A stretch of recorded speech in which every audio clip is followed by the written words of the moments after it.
Good morning. It is Thursday, October 23rd. I'm Whitney Turner. Thanks for joining us for Catch Up Quick, WVLT's daily fastcast, airing 10:30 in the morning, Mondays through Fridays. Right now, a boil water notice is in effect for some neighborhoods in Loudoun. It's because of what the Loudoun Utilities Board calls a large main break in the system, which could lead to things getting in the water that could make you sick. Here is a look at what we're talking about. That blue circle in the middle of your screen. If you live near places like Butler Drive, Huffs Ferry Road, Misty View Drive, River's Edge Drive, Riverview Golf Drive, and West Shore Drive, you need to boil your water before you drink it or use it to prepare food, even wash your dishes. They say you don't need to boil the water to shower, just don't swallow it. The boil water notice is in effect until at least 4:30 this afternoon. In my mind, this is not a sad day. It's a proud day. Congratulations to Tony. This is something that's never been accomplished before. He turned Tennessee baseball into a national champion. Now he's moving on from Rocky Top to the big leagues. Tony Vitello is headed west to take over the San Francisco Giants, and now a nationwide search for his successor is underway. We have the top budget in college baseball. We're building a $109 million stadium. We're as aggressive as anybody in the country in the rev share NIL space. I think we have a top three, maybe the best baseball job in America. Tony Vitello becomes the first college baseball coach with no prior Major League Baseball coaching experience to take a job in the pros. During his time coaching the Vols, Tennessee won a national title, multiple SEC championships, and turned the program into a baseball powerhouse. It's a very interesting scenario, one we've never seen the likes of. Vitello is replacing Bob Melvin in San Francisco, who was fired by the Giants last month. Tony released a brief statement saying he is incredibly honored and grateful for this opportunity, saying he's excited to lead the San Francisco Giants. Here at UT, Vitello was surrounded by an awesome staff, something Athletic Director Danny White referenced yesterday on campus. I've asked Frank Anderson to serve as our interim head coach. The terminology I used with Frank is I need a shepherd right now. I need a day-to-day leader. And his response was, not that long ago, I was one of the most fiery baseball coaches in the country, and you're asking me to be a shepherd. I said, Coach, that's exactly what I'm asking you to do. I'm asking Josh Elander to be a candidate. And we are going to conduct a national search. Expect a ton of interest because of what Tony and his staff and our fan base and everyone has built here. I think it's an extremely attractive position. It's been quite the ride for Josh Elander, Frank Anderson, and Vitello. It's one John Wilkerson, the voice of the baseball Vols, has been along for the entire time. Well, the great thing is, you look at the continuity of the staff. Frank's been here every step along the way. So has Josh. And I really appreciated the way that Danny put it, and that was he wants Josh to be able to focus on his interview because he doesn't want that to be an afterthought. He puts a lot of stock in that, and I do think that he's got a wonderful candidate on his staff in Josh Elander. I mean, not only has he been here every step of the way, but he's also been so instrumental in the team's success, especially what they do on offense. Elander has also been key in helping bring a lot of terrific talent to Tennessee. You can watch WVLT special on Coach Vitello's time on Rocky Top today at 1 o'clock right here in your WVLT News app. And a fugitive is now in custody following an assault on a Scott County Sheriff's deputy. U.S. Marshals took Holden Sexton into custody near a home on Matthews Road in Oneida.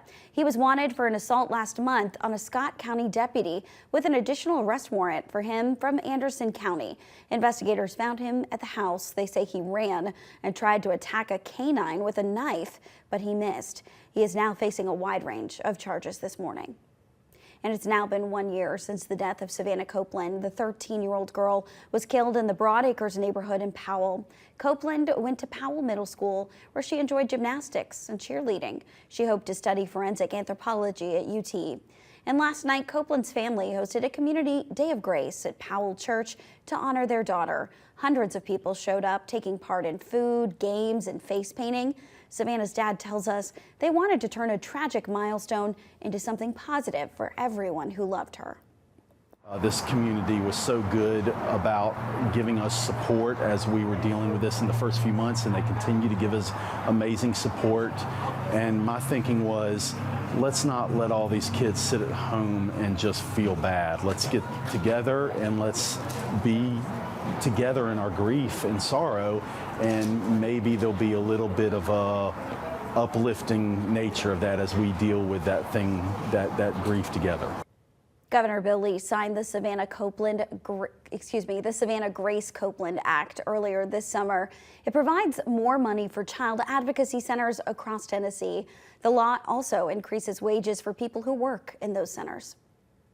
And the rafting season in Hartford is ending with a big drop in visitors. There's still lasting impacts from Hurricane Helene. Data shows this season lost more than 40,000 visitors compared to last year. Outfitters say it's a big drop compared to the yearly average of nearly 200,000 visitors. River guides said some people were worried about the river being changed by the storm, but guides have mapped out the river before the season started.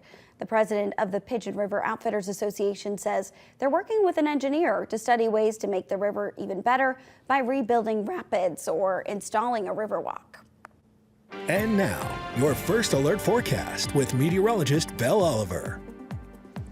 Well, good Thursday morning. Starting off this morning off on a chilly note, many of us into those 40s and low 50s area wide, around 48 here in Knoxville, into the middle 40s across the Tennessee and Kentucky state line, 44 in Williamsburg, 45 in Middlesboro, around 46 degrees in Maryville this morning. It will slowly start to warm up here in the next few hours, but nice and clear area wide right now.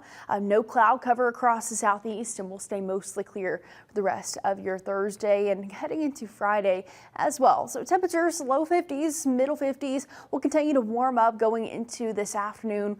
Mostly clear and sunny skies. Temperatures back into the upper 60s by this afternoon, around 68 degrees area wide. Some of us could be in those low 70s. A very nice sunny day. Could be a bit breezy at times. Still winds coming from the west-southwest, 5 to 15. Could see a couple gusts up to 20 or 25 miles per hour for today. Now, as we look towards tonight, maybe you're trying to get out and do a bonfire. Temperatures into the low 60s by that 7 o'clock hour. And then as you're going off, maybe get ready for bed, that 9 o'clock hour, mid 50s. But we do have another chance to see those cool morning temperatures for our Friday morning. This is probably going to be another cool shot. Could see some more potential frost in the morning too.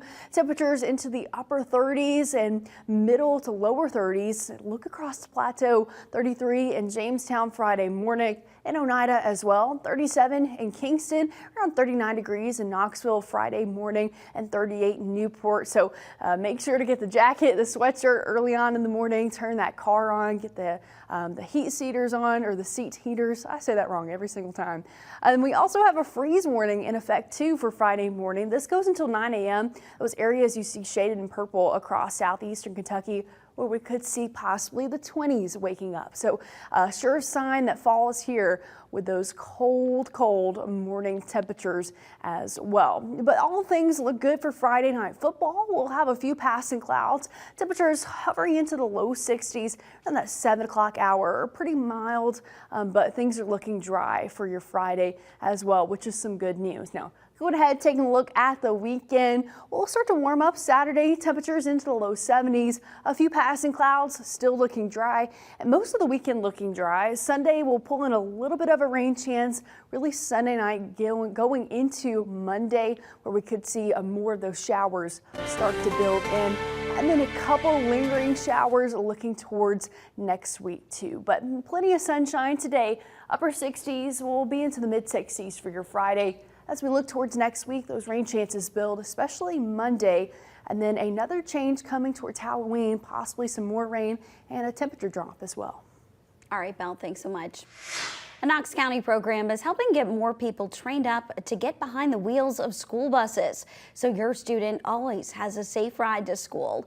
They say their goal is to attract more bus drivers, so your kids always have a reliable ride.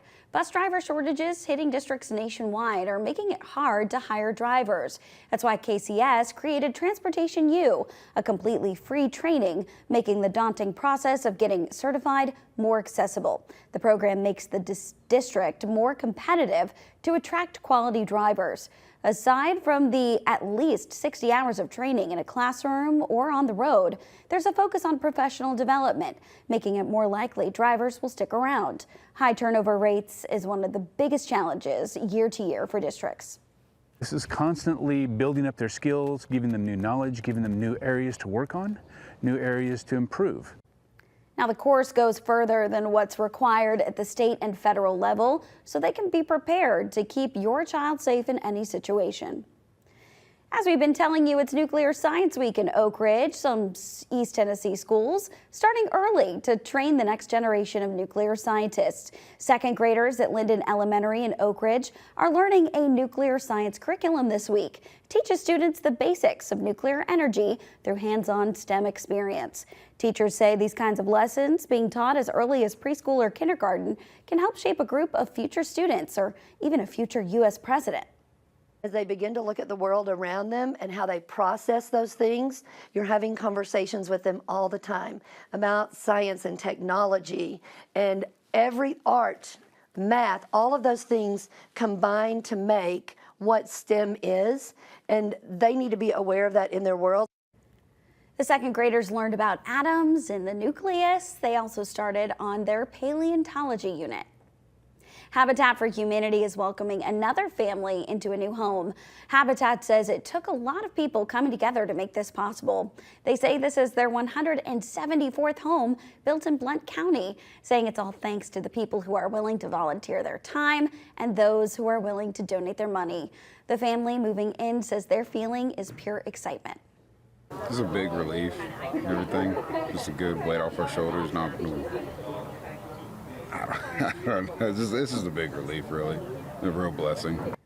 They tell us working on the house with Habitat helped them learn more about things like debt management, along with skills needed to build a site. A young man in Knoxville battling for his life is receiving the trip of a lifetime. Hayden Jennings was diagnosed with a rare form of bone cancer, and now he's getting an all-expenses-paid trip to Hawaii thanks to the Dream Connection. Dream Connection works to fulfill the dreams of children with life-threatening or debilitating illnesses right here in East Tennessee.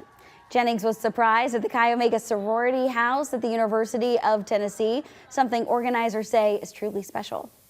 One of the best things you can do in life, to know that you played a small part in giving someone that has faced already more than I've faced in my whole life, the amount of challenges they faced. Just seeing that smile on their face and seeing that the way that they've come through that and can still have this much joy.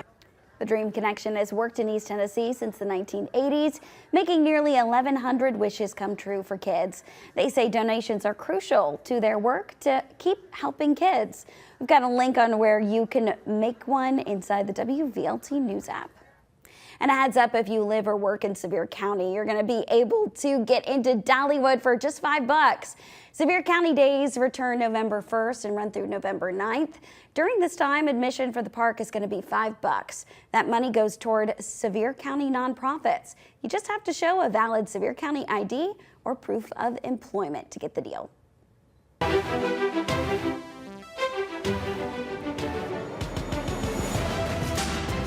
We the People, celebrating 250 years of America. Sponsored by Garza Law Firm. And we're highlighting historic facts leading up to our nation's 250th birthday. On this date in 1882, the Tennessee Women's Temperance Union was formed. When early efforts to outlaw alcohol failed, the Temperance Union focused on other issues, including women's suffrage. For decades, the Temperance Union was the most powerful women's lobbying organization in the state. The legacy continues in counties that still outlaw liquor sales or closely restrict the sale of alcohol. Thanks for joining us today. Remember, you can stay up to date on WVLT.tv, inside your and on WVLT social media pages. We'll be right back at noon.